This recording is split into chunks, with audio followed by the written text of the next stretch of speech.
Welcome to the Marketing Mastermind, a podcast designed to elevate your entrepreneurial mindset and help you take your business to the next level through digital marketing. Join your host, agency owner Hilary Russell, as she interviews experts from around the world, dives into business success secrets, and gives tactical mindset training to help you elevate all areas of your life and business. Ready? Let's dive into another Marketing Mastermind episode. Welcome to another episode, everyone. I'm Hilary Russell, and today we are going to be talking about something that as entrepreneurs, we hear a lot about, but are we actually implementing it, right? Are we actually taking it into account within our day-to-day? I think it's one of those things that's like, okay, yeah, it sounds cool, but what am I actually doing with it? So what am I talking about? I'm talking about coaching in terms of mindset, your goals, your confidence. How are you dealing with imposter syndrome? How are you dealing with these different things as you are building a business? And I've brought in today an expert on this topic. Her name is Cori Sartori. Cori, how are you doing? Good. How are you? I am doing so great. Thank you for joining me today. My pleasure. So, Cori, you have been a coach for quite a while now, but specifically working with high achieving female entrepreneurs. And I know that you work to really help build that growth mindset, help, deliver some clarity around goals. And you mentioned too, building abundance and balance. Yes. And I think that is something, man, as a mom, business owner, a woman. Yeah, that sounds absolutely. so nice. Wow, that sounds so nice.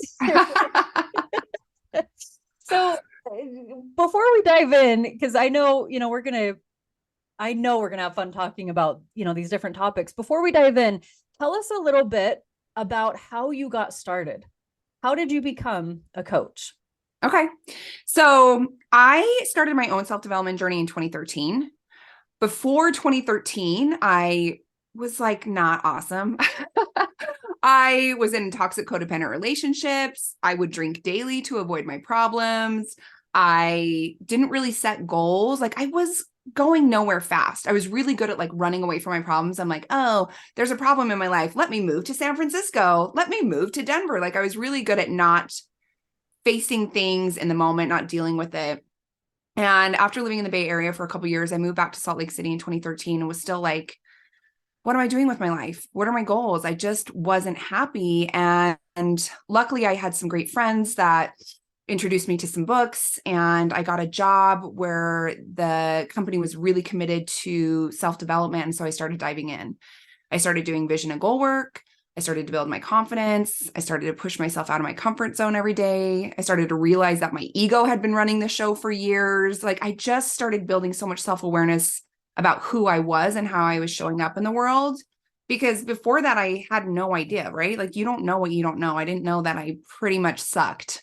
But like once I started working on myself, I started to uncover all these limiting beliefs and these mindset things that were just stopping me. And so I started working on myself in 2013. And after about 3 years of my own self-development journey, I was like, I have to tell other people about this. Like, I need other women to know that they can live a life that they love, that they don't have to be stuck in these toxic relationships, that they don't have to be unhappy. And so I started to learn more about what does that coaching look like, right? Because in 2016, now coaches are everywhere, but back in 2016, coaching was still pretty new. It wasn't as big as it is now. And so I started figuring out what that was. My mom, for my birthday, got me a life coaching certification as a gift. She's like, oh, you can do this certification. I was like, cool. And I just started my business. I quit my full-time job and just did my certification and started coaching because I knew that vision and goal work, building your confidence, mindset stuff had totally transformed my life. I was a completely different person from 2013 to 2016. And I wanted to share this information with other people because you don't know what you don't know at the end of the day. And I didn't know how powerful self-development would be until I actually did it. That's cool. That's really cool. So there are quite a few things in that story that I want to dive into. One, though, that I just have to ask, you said so nonchalantly, I just quit my full-time job and decided to go all in and continued on, right? Oh, what? So you just decided, hey, I'm going to be a life coach, or I'm going to, do this certification, just go all in and quit your full-time job. Yeah. Is that how it went? Yeah. Wow. Well, so I was in my job. I was like, I just was in a funk. Like I didn't feel like the company I was working for was honoring their values. Not necessarily the company, but maybe the people that were working for them, right? The people that were my managers or my leaders. Like I didn't feel like they were showing up with the integrity that the company said they had or the values that they said they had. And so it put me in this place where I was just like, oh, I don't want to do this forever. Yeah. And I ended up taking a trip to Japan, and I went to Okinawa, which if you've been to Okinawa, like it's a magical, beautiful island. I went up to the mainland. I went to Kyoto. I went to Osaka. And the entire time I was there, I was thinking about my job. I'm like, okay, I'm in this beautiful, magical place, and I'm thinking about my job and all the things I have to do and how I'm unhappy. And I was like, I don't want my job to suck the life out of me. It's right. Just a job, right? I mean, it had been my career for 15 years, but I just was like, this isn't where I want my life to go. This isn't where I don't want to be working at a corporate job 40 to 50 hours a week and not getting time for my own life. Because, right, I think when you can have balance, which balance is here and there, like sometimes you have it, sometimes you don't, but it's just like, I don't want to be giving all of my time away to work. And I don't want to be making millions of dollars for other people when I know I can make millions of dollars for myself. And after being in Japan and thinking about my job the whole time while I was there, have you ever heard of Reiki energy healing? Yes. So that's where it started, right? It was in Japan. And I went and I had a Reiki energy session, and there, I don't speak Japanese and the woman didn't speak English. Luckily, my sister-in-law speaks both, and she was with me and she took me to this appointment. So she was able to translate. But it was my first experience with Reiki, and it was transformational. Like what I learned about myself in the 2-hour session was crazy. And I was like, this is what I want more of. Like, I want more of this self-development, this self-growth, and letting go of these limiting beliefs that no longer serve me or whatever it was. And I wanted more of that. And that's what I wanted to share with the world. And that stress and negative energy that kept coming up from thinking about my job, I was like, this isn't it. Like, this isn't it for me. And I went straight from Japan to Portland for work. And I was in Portland for it was meetings. We were there for meetings, like so many people were there. And I just was sitting there and I saw my boss and I'm just like, I'm not happy. And then just being there for the next couple of days and realizing like, I don't think that this is it for me. Like, I don't feel like I'm connecting with these other leaders. I don't feel like this is the right fit for me anymore. And I remember coming home and I started to date my husband like the day I got back from Japan or from Portland. And it was like a couple weeks later, I was like, I'm quitting my job.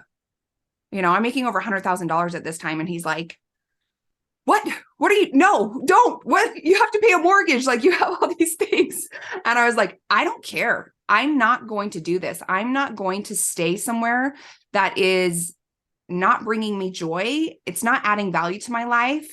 And I don't want to do it anymore. So I'm not going to do it. And so I quit my job. It was maybe a month after I got back from that trip. I was just like, I'm done. I want to be adding value to the world. And I don't feel like I'm doing it in this corporate gig. Right. Wow. That is incredible. I think that entrepreneurs have, it's just a different type of person, right? It's a different type of mindset. And I resonate with that so much because, man, I mean, I won't go super deep into it, but when I started my business, I had just had a little boy. He was 2 months old. I was, facing going back into the corporate world and just thought, you know what, I'm not going to do this. There's no way I'm going to sit there missing out on my little boy growing up, Yep. making money for someone else when I could be doing this my way myself. And it's so funny because I told my girlfriend at the time, who's now my wife, I came home and I was like, hey, I'm going to quit this job that's paying our bills right now and start a business. So, and she was like, no, like same thing. Like, no, we have bills to pay. Right. But I mean, kind of the same thing, just jumped all in and never looked back, and so grateful that I did. But it's almost like, you get to that point that it's like, okay, you got to burn the ships. Yeah. Right. Yeah. You got to burn the ships, cut those ties. And saying that, and by the way, for those listening, I mean, you know yourself better than anyone else does. So what feels right in your gut. Right. Yeah. But man, for me, I resonate with that so much, Cori, with that part of your story of, when it's just not a pathway that is going to be progressive for you, right? And when you've got to pivot and you've got to make some changes. So that's cool to hear. Okay, so tell us now, because this is a big part of your story as well, right? Saying that you are known for being a transformational coach, but also being a master manifester. Oh my gosh. Yeah. Let's talk about this, because I love this topic. I love talking about, well, and maybe we'll get into this, but I love talking about this piece, because honestly, I think that the law of abundance, the law of attraction, is actually scientific. Yeah. Same. And so tell us about this. And I want to hear specifically about attracting or manifesting the ideal partner. Yeah. You said healing yourself from breast cancer, which, oh my gosh, creating a business, being pregnant. So let's dive into this. I want to talk about this. Okay, cool. I love it. I'm like all about manifestation. So, my first introduction to manifestation was The Secret, right? Like back in 2012, before I even started my self-development journey, I watched that documentary and I was like, this is interesting. Like I vibe on this. And then one of the first things that I started doing when I started self-development was vision and goal work. And I remember listening to Brian Tracy. He like had this like disc set. It was like CDs were still around. And it was called The Psychology of Achievement. It was like a 6-disc course. And in one of them, it talked a lot about goal setting and visioning and things like that. And so I was like, okay, this is like something I'm totally into. So I started writing out my 10-year vision. Like, where was I going to be 10 years from today? And trying to fully live in possibility, right? Because my mindset was still fixed, if you will. Like still, I hadn't grown my mindset enough. So it was kind of hard to live in possibility, because I was like, well, let me play it safe. But the more I did it and the more I practiced it, the more I was able to push myself out of the comfort zone, and I was more able to believe that, okay, I could really have anything that I truly wanted. And so for years of my life, I had been single. I was sucked at relationships. Like it was, I just felt like I always needed to change who I was for every like guy I dated. They're like, oh, your hair's weird, or you dress too provocative. Like it was always like something to like make me like, oh, should I change myself? Yeah. And so I was never finding the right person, the right partner. And I had been writing out my vision and goals for a while, saying that I find somebody that I want to spend my life with, and then we end up having a family. Because when I first started doing vision and goals, that wasn't even a part of it. Like I maybe I find a partner that I want to spend my life with, but I didn't want to get married. I didn't want to have a family. But as I worked on myself, I was like, actually, I do want that. And those beliefs are because of all of those guys I dated that said, I don't want to get married and I don't want to have a family. And so it became my belief, and it wasn't true. And so unlearning that was really helpful. But then having this vision of like, okay, I feel really good about this. And one thing that helped me was learning that I had an anti-vision around it. So I had this beautiful vision. I'm going to find my partner and we're going to spend the rest of our lives together. And we're going to create a family. But in the back of my mind, I was always telling myself, you're never going to have it. And it's because of all of those relationships, because people had told me that, like, well, you're going to end up alone if you keep doing this, or right. Like I let too many opinions from others infect my mind. And so I would write out this beautiful vision. 10 years from today, this is my life. And in the back of my mind, it's never going to happen. And I wasn't even aware I was doing that until like I went to a seminar in Vancouver, Canada. And I remember this woman talking about like anti-visions, and it was like light bulb. Oh my gosh, I'm doing that to myself. I'm telling myself that I want this beautiful life, but in the back of my mind, I'm always saying it's never going to happen. And so once I built awareness around that negative self-talk, I was able to stop it. And I would just be like, stop. I would hear it, stop. And then I would start repeating a positive affirmation, whatever I needed to hear. And within the 6 months of that and that awareness, my husband came into my life. And then a couple months later, we were dating. By the end of that year, we were engaged. Right? It was like, I had to build that awareness around that negative self-talk. And so I was able to manifest that into my life, but I had to build that awareness around that negative thought that was stopping it. Right? Because you can say that you want something, but if you don't fully believe it, if you don't fully have the faith, then it's not going to happen for you. And so that was really huge for me. And then when we come to cancer, so in March of 2021, I was diagnosed with breast cancer. It was actually March 18th of 2021. So it's been almost exactly 2 years. And before that, me and my husband, we were trying to have a baby. So I have my son, he's 5. He just turned 5 a week and a half ago. And we had been trying since he was about 2 to have another kid, but like nothing happened. I went to my doctor, and then we were going to fertility, and the fertility doctor gives you like the Clomid and the letrozole and all the pills. And then nothing was happening. So he gave me estrogen and progesterone. And a week after me finishing that cycle of estrogen and progesterone, I found out I had breast cancer, or I found my lump. Gosh. So like, and my cancer was 80% estrogen positive. So it's like that pissed off whatever was in my body and made that cancer grow. So I was like, found out, of course, overwhelmed and stressed, because I was like, I'm a yoga teacher and I'm a life coach, and like, I take good care of myself. My son had just turned 3 years old. I was like, this is not real life. And so, for the first week or two, I was like, so overwhelmed. And I remember, I was watching, I think it was like the sequel to the Secret documentary, sitting in my bed, like being bummed and feeling bad for myself.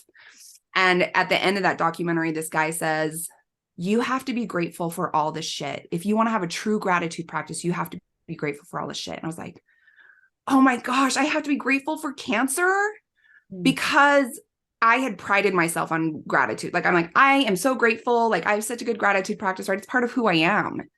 And I was like, okay, this is something I needed to hear. Now I can change my thought process. Now I can realize that, like, if I choose to be grateful for this, I can turn it around. And then also around that same time, right, things just happen. Like what you need to hear. Joe Dispenza, he was like, I heard him saying that you can heal. I heard his story about how he had healed his spine after having an accident with his mind. Yeah. And I was like, oh, I can do that too. Such a cool story too. So good. And I was like, perfect timing. I needed to hear that in that moment. And so I was like, okay, like if Joe Dispenza can do it, I can heal myself. And so I would go to Reiki once a week. And then every other week I would go to Reiki. And then every other week I would go to acupuncture. And so when I was laying on those tables, I created a mantra. My mantra was, I'm happy, I'm healthy, I'm healed, I am whole. And I knew that if I fully believed that I was healed, I could heal my body. And so my doctors were like, wanted me to do all the things. We want you to do radiation. We want you to do a full mastectomy. We want you to do 6 months of chemo and get a port and do 3 different medications. And I was like, no freaking way. And it took a long time for my oncologist to finally talk me into doing chemo, because I was like, nope, I'm not going to do it. But she's like, your cancer is metastatic. Like there's a chance that it could have traveled throughout your body to a different, like you have to do this. So finally we came to a resolution that I would do 4 rounds of chemo with 2 meds, and I would do them IV, because I was like, I'm not doing 6 months. I'm not doing 3. Like I believe that I can heal myself. And as I'm sitting in the chair and you're putting chemo in my body, I am going to believe that chemo is killing every single piece of cancer in my body. And if I believe it, it will happen. And so Even though like all the doctors were like, no, you have to do more. You have to do more. I was like, no, I don't want to. And so I did chemo first because I couldn't make a decision. And I would sit in the chair and I would say my mantra, I'm happy, I'm healthy, I'm healed, I'm whole. I would visualize that like things were attacking my tumor and making it small and small and small, because they actually had found a week before I started chemo, they found a second tumor in my left breast. So I actually had more than one tumor. The tumor that they found first was growing really fast. And so they're like, we have to do something. And so I would go to these chemo appointments and I would say that mantra. And I decided I would do a mastectomy just on my left side. Mm-hmm. And then later on I would do reconstruction. And so by the time I finished chemo in July of 2021, it was 4 weeks later that I went in to have the mastectomy. And when they went in to take out my breast tissue, almost every single piece of cancer was gone.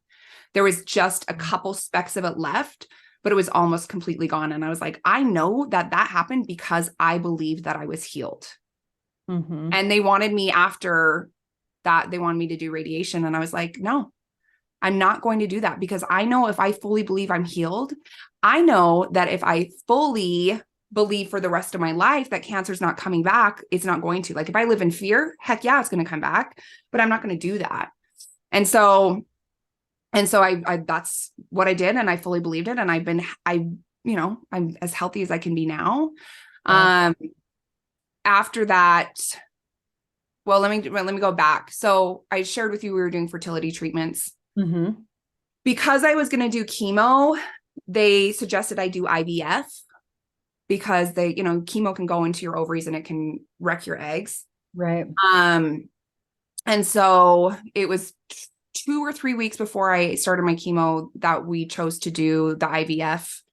And they pulled out eggs. So they got 3 eggs before that. Mm-hmm. And then they made 3 embryos. And so they called me, like it was a Monday or Tuesday where I got my eggs pulled. And then it was like Thursday, they called me like, hey, good news. Your embryos are, they're growing.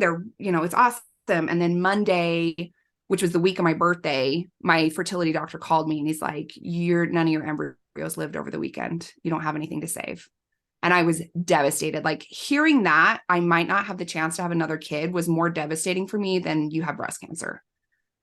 Because like for me, breast cancer is like, I can fight this. I got this. But I'm like, you telling me I can't be a mom for the second time? Like that hurt my heart. And so they said, you can do it again. We can do another round of IVF. But I was like, no, like I can't have you call me again and tell me that nothing worked. And so I started my chemo. It was a year after my first round of chemo. So May of 2022. I got in touch with my doctor. I finally got my cycle back after not having it for a year. And so I called my fertility doctor. Is like, okay, what are the chances of me being able to have a child, another kid? He's like, you need to go do some blood work. So I went in and he called me and told me that my chances were less than 5%. He's like, your best option to have another child is do embryo adoption. But if you do embryo adoption, we're going to give you a bunch of hormones. And I was like, well, the last time he gave me a bunch of hormones, I got cancer. So not going to do that. Right. And I was just like, you know what? I got off that phone call and I was like, I'm going to manifest it. I don't care what he said. I'm going to manifest it. And so from that was May, right? I started doing the Joe Dispenza thing, like visualize things. And so I would go to bed every night and I would visualize my eggs were healthy, my ovaries were healthy, my reproductive system was healthy. I would like visualize a white healing light coming down and healing my body. I would imagine myself pregnant. I would imagine myself holding that baby. I would feel how it feels to like have that baby, right? I would do all of that because I know like, right. And part of manifestation isn't just your mind. It's also feeling how it feels. Mm-hmm. And so I did that. And I remember it was like, I think it was like October. My husband sits down with me and he's like, I don't think it's going to happen. And I know you don't want me to say that because you don't want me to put negative energy out into the universe, right? I'm that person. I'm like, don't say that. Don't, the universe will hear you. And I was like, I don't care, babe. I don't care what you think. It's going to happen. Mm-hmm. And it was maybe 6 weeks later, if that, I took a pregnancy test and it came back positive and I lost it, like crying. It's like 6 a.m. My husband goes to work at 4, so he wasn't here. And I'm like in my bathroom with a positive pregnancy test and I'm crying because I was told like, probably not going to happen for you. Like you need to figure out something else. And I call him at work, like sobbing, which scares the hell out of him. He's like, what is wrong? I'm like, I'm pregnant. And he's like, no way. But I'm like, yeah, I manifested this baby. Like I fully believed, I mean, no, everybody told me I was crazy, that I needed to stop, that I should just, go get on all these breast cancer medications and stop trying and just give up. And I was like, no, I know this is going to happen for me. And I know that faith and that belief that I was going to have another baby, was like, I know that was so strong that it made it happen for me. Right. Like there was one night I was like in the bath and I was just like, universe, tell me how this is going to happen. And I just felt this like intuition be like, you need to take the ovulation tracker. And I was like, are you kidding me? Like I've done every ovulation tracker until the end of time and nothing, it's never worked. But my intuition was just like, just try one more time. And so it worked, right? I was like, oh my gosh, I ovulated one day and I was like, what? Yeah. And I got pregnant like that day or like around that time. And now I'm 20 weeks pregnant with my little boy. Oh my God. So I'm like, I can manifest anything if I want. Like, I am so grateful. Like, I mean, even when I went to my first appointment with my doctor, because she's been through everything with me, right? Like, she discovered my first son. She was there when we were having fertility issues. She like, messaged me when she found out I had breast cancer. Like, she's awesome. And she's like, so how did this happen? Did you do IVF? And I'm like, no, I manifested it. And she's like, okay. Like, what follows up a couple of minutes later? So what did you say? You willed it? I was like, no, I manifested it. And she's like, okay, whatever. But I'm like, I did. And that's what I tell people. And they probably think I'm bonkers, but I did. Right. Okay. Wow. Oh my gosh, Cori, what a powerful story on so many different levels. And the fact that this all happened recently. Yeah. This is in the last 2 years. Through it. Yes. Yeah. Oh my gosh. So, okay. So some really, I think, important pieces that I want to kind of reiterate and come back to is getting started with this. There are a few pieces, I guess, that I really want to touch on. First, the, what did you call them? The anti-vision. Yes. Anti-vision. Let's talk about that for a second, because so often we hear, I mean, as an entrepreneur, you're really just immersing yourself in personal development, like any successful entrepreneur is, right? And so we hear it so often that, oh, you've got to work through those mental blocks. You've got to work through, these different things. Can you explain, maybe clarify that a little bit? Because this is a new perspective that I've never heard anti-vision before. Oh, clarifying that a bit? Yeah. So when we are manifestors, right, we create this beautiful vision for our business, for our personal lives, for our health, and we put it out into the universe hoping it's going to happen. But if we don't fully believe or fully have that faith, it's not going to. And the anti-vision is that self-doubt. Like, I think, right, I know female entrepreneurs I work with, they want to start a business. They want to be successful. They want to make more money. And in the back of their minds, they're telling themselves, nobody's going to like me. What are other people thinking? Everyone's judging me, right? They are putting out that negative energy, those negative thoughts, and that is stopping them. That is blocking them from creating that abundance. That is stopping them from attracting those right clients, because yes, they've written out on their vision, or they have a vision board or whatever saying that that's what they want, but they don't fully believe in it. And if you don't have that belief or that faith, then it's not going to happen. I mean, I know for years I was writing down find my perfect partner. Why isn't it happening? Why am I dating all these losers? But until I built awareness around those negative thoughts that I was having, like, it's not meant for me. Like, he's not out there. I'm going to end up alone. Like, those negative thoughts were stopping me from attracting that perfect person. And I wasn't aware of it until I was aware of it. And so I think you have to build awareness around your thoughts.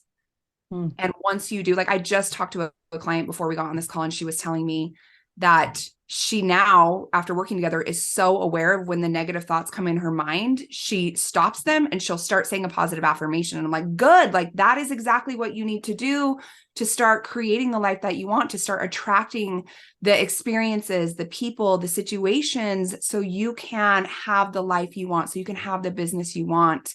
I know for a lot of women, right, that are female entrepreneurs, it's imposter syndrome. So much imposter syndrome. And that imposter syndrome is stopping them from creating the business that they want.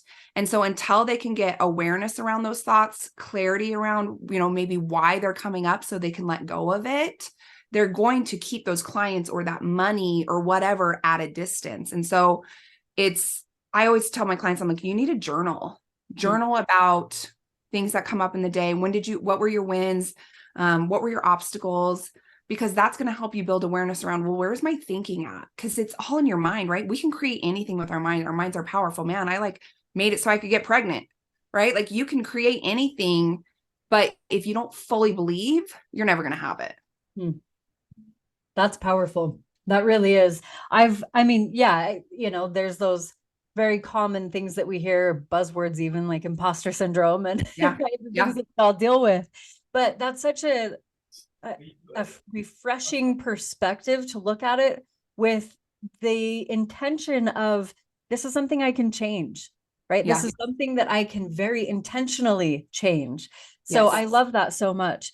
The second piece that I would love to maybe give our listeners some action steps for, right, is when you are approached with something, and I mean, Cori, to put it bluntly, the challenges that you have been faced with in the last few years are very drastic. Yeah. Right? But I think for every single one of us, we have different challenges that come into our lives. And when those happen, we have this choice of, okay, am I going to take this pathway or this pathway, right? Am I going to, man, it feels strange even saying this, because it would be in my mind, such a drastic thing, but am I going to get chemo and radiation, or am I going to, go this pathway that feels right to me? Yeah. Can you give our listeners maybe some advice on how to be mindful during those times when there is so much emotion involved? Yeah. Right? How can you have that clarity? Yeah. Well, and I think for me, what it was is I really connected to my intuition, and I chose that I was going to trust myself rather than listening to what a doctor is going to tell me. Like, yes, a doctor is giving me an educated, advice or whatever, but I needed to listen to my intuition, and I needed to trust myself to make the right decision. And I think you have to make sure that you are working on trusting yourself. Like that's a lot of work I do with female entrepreneurs is intuition work and decision making, right? Because it's like, oh, am I making the right decision for my business? And it's like, well, just trust yourself because you know what you're doing, but we often don't. We try to run the decision by everybody else instead of trusting ourselves. And then we actually just are confused. Like, okay, well, now what do I do? Because I have all these different opinions and I'm totally confused. And so building your intuition is so valuable, and something that it can be super simple is just doing a 5-minute meditation every morning with a mantra. Like that's how I started to build up my intuition, because for many years when I wasn't working on myself, right, the years before I started my self-development journey, I stopped trusting myself. Like when something would feel off or wrong, I wouldn't trust myself, and I would go the opposite way. And then there was repercussions or bad things would happen. And so I had to get back to trusting my intuition. And so with that, what I would do is I would sit down and meditate for 5 minutes in the morning. And I would say a mantra. I trust myself. I trust my intuition. I trust myself. I'm connected to my intuition. Right. And I would repeat that over and over and over. And then I would start doing it with like small things. I told one of my clients that I did this once, and she was like, you're bananas. Because if I was driving somewhere and I felt like I should turn left instead of go straight, I would turn left. I just did it, right? Like that's how I felt. My body told me why. I don't know why. I'm just going to do it. She's like, that's not logical. And I'm like, intuition isn't logical all the time, but I had to do it. And because I started just trusting those little feelings. Mm-hmm. I was able to build my intuition up, and then getting to the point where when I'm diagnosed with breast cancer, oh my gosh. Okay. This was a really big thing, right? It was a month before I was diagnosed with breast cancer. I got up one morning. I was going to Seattle to see my brother. So my brother lives in Japan, and so I don't see him as often as I would like. I think at this point I hadn't seen him for maybe 2 or 3 years. Mm-hmm. And he was somehow ending up in Seattle. And so I was like, I'm going to go see my brother. I want to like just spend a day or two with him. And that morning, that was a Friday morning, I got up and I was just like, gosh, something doesn't feel off. Like something doesn't feel right. I don't know what's going on, but something was just off. And I was like, oh. I still went to the airport. I got on the plane and I freaked out and got off the plane because I was like, I need to, like, I'm not trusting myself. I have to listen to my intuition. It is telling me something's wrong. I have to get off this airplane. Like they were pulling away from the gate, and I like got up and was like, let me off the plane. They were like, okay, this girl's bananas. But my intuition, and I just knew, I was like, I have to listen to it. I just have to listen to it. I don't know why. I still don't know why, Mm-hmm. but it was like that precursor to me finding out I had cancer. And I just knew like I had to listen to myself in that moment. And I did, who knows why. And then the next month I was diagnosed with breast cancer, right? Trusted my intuition when they're saying you need to do all of these things. And I was just like, no, I don't. Mm. And it was just taking that time to sit and breathe and feel in my body, like, what is the right decision? And then I would hear, something say, you don't need to do this. Like the day that I finally decided I was going to do chemo, I had a appointment with my oncologist, and then I had an appointment with a naturopath. Mm-hmm. And I got on the call with the naturopath, and the naturopath's like, we're going to give you mushroom medicine, and we're going to do and I'm such like a holistic person. I was like, I'm going to figure out a natural way to heal my body. But after I got off that conversation with that naturopath, my intuition was like, you need to do chemo. And I was like, okay, I'm just going to trust this. And then it was about 2 weeks after that I had made that decision is when I got the phone call. They said, we found a second tumor. We want you to do 6 months of chemo. We want you to do the 3 medicines, and we want you to get a port. And I got off the phone with my oncologist, and I sat there and I felt, and I just, something said, you don't need to do it. I was like, okay, I'm not going to do it. Right. And so I kept trusting my intuition. I kept choosing to trust it, even if it was something, like when I got off the plane, I remember coming home and my mom was here because she was watching my son, and she's like, I would never have done that. I would never have got off the plane. Like, what are these people thinking about you? And I was just like, I don't care. Like, I just knew I had to trust my gut and get off that airplane. And I still went the next day to Seattle to see my brother, but I just didn't feel good about doing it in that moment. And so I trusted myself. And so I started that practice of that meditation, and then started that practice of just listen. If I felt like I needed to turn left, I turned left. And so I started building it back up. And because I chose to trust myself, when those hard decisions came up, I was able to make those hard decisions and feel really good about it and not go back and forth. Right. Like I would make that decision and it was made, and I would move on with my life. Mm-hmm. It wasn't like, oh, should I change my, like, it wasn't like that, because I'd spent so much time. And so you have to really get to that point where you can trust yourself with those decisions in your personal life, in your professional life, in your health, because that's going to be like, what's best for you, and you just need to listen in. Right. Oh man, that is like a level of reassurance that I didn't even know that I needed. Good. Well, I love, like, okay, first off too, I love that you use the example of like when you're driving and you just feel like you should turn left, so you just turn left. Yeah. I do that too. And and it's kind of funny because my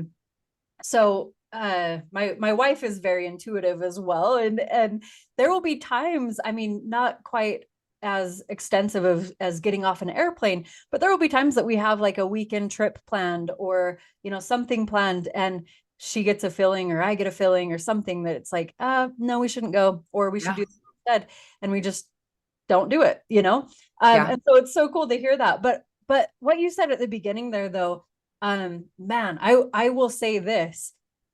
There were, and granted, I started TRC agency just, beginning of 2020. So it's only been a few years, but I did not fully trust myself and my level of experience that I had built for over, beyond a decade before that. I didn't fully trust myself because it was something new. And there were so many times, in fact, 3 specifically that still stand out to me, that I looked for that external validation and, hey, should I do this? Should I, Yeah. are you sure? Like, this is kind of a big thing. Should I do this? And exactly what you said, right? Like asking other people's opinions and their advice.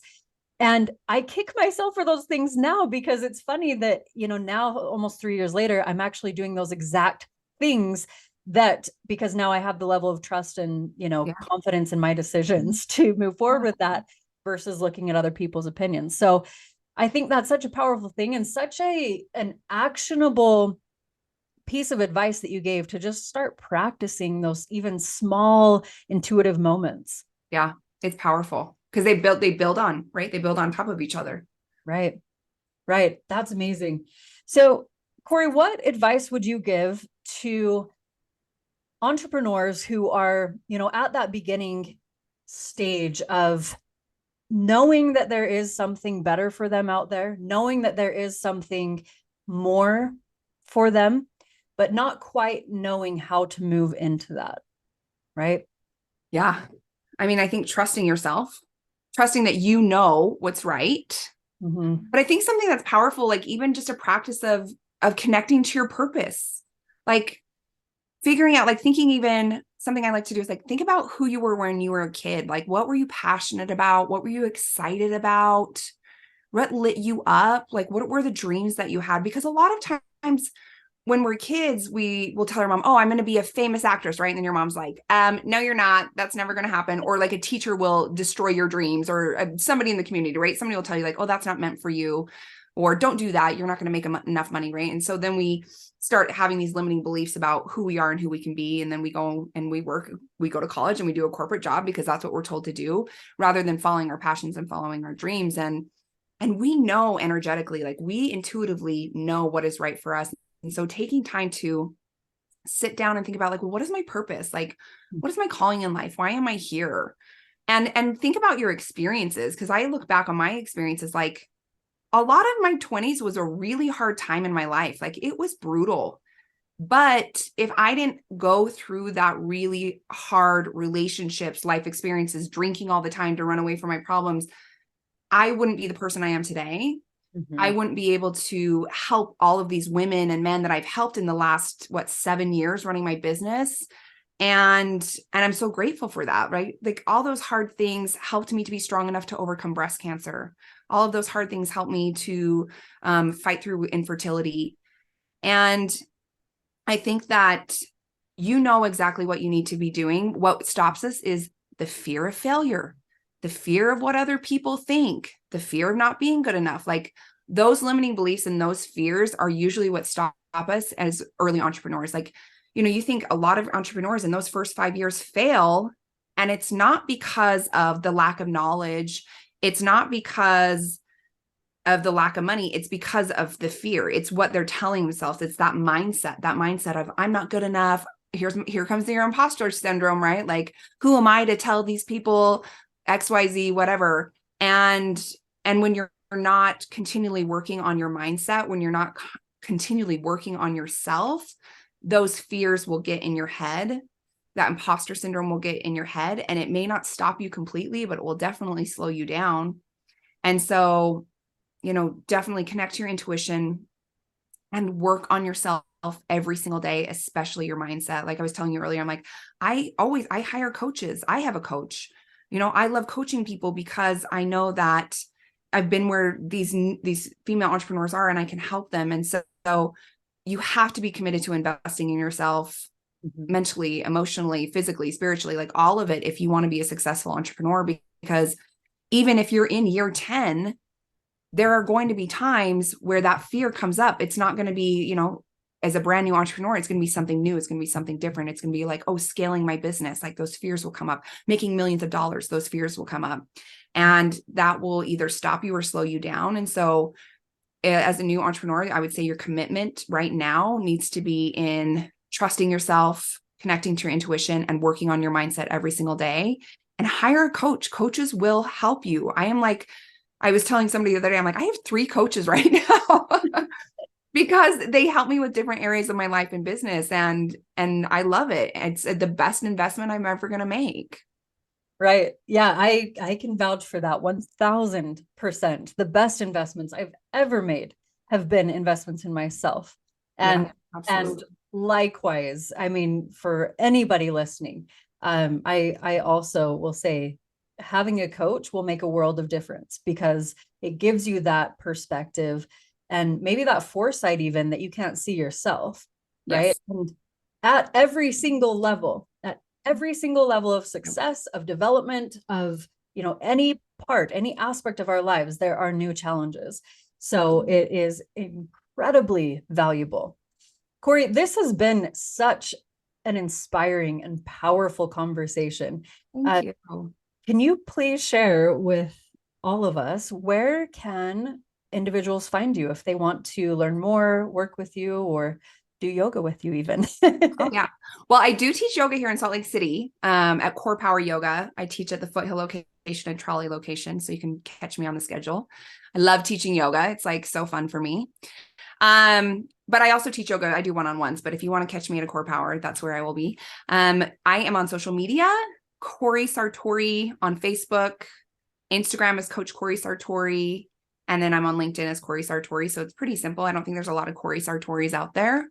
And you can email me. It's Cori@marsholisticwellness.com. So it is a long email, but it's marsholisticwellness.com. You can even check out my website. It's slclifecoaching.com. Amazing. Yeah. Thank you so much, Cori. This was such an incredible conversation. And for those listening, we will put the details of how to get in contact with Cori in the show notes. And as well, if you're listening to this episode, if there was anything that you took from this that was inspiring or that helped change your mindset a bit to, grow in terms of your goals, your confidence, or how you can start being more intentional with trusting your intuition, share this episode on your social media, comment, add a review, right? Promote this episode. That's how we get more listeners and a stronger audience. Thank you guys all for listening. And Cori, thank you so much for spending some time with me today. My pleasure. Thank you. Thank you for joining us for another episode of the Marketing Mastermind podcast. If you enjoyed this episode, please follow, rate our show, and share with your friends on social media. You can also join our community by visiting us online at marketingmastermindpodcast.com. Thanks for joining us, and we'll catch you on the next episode.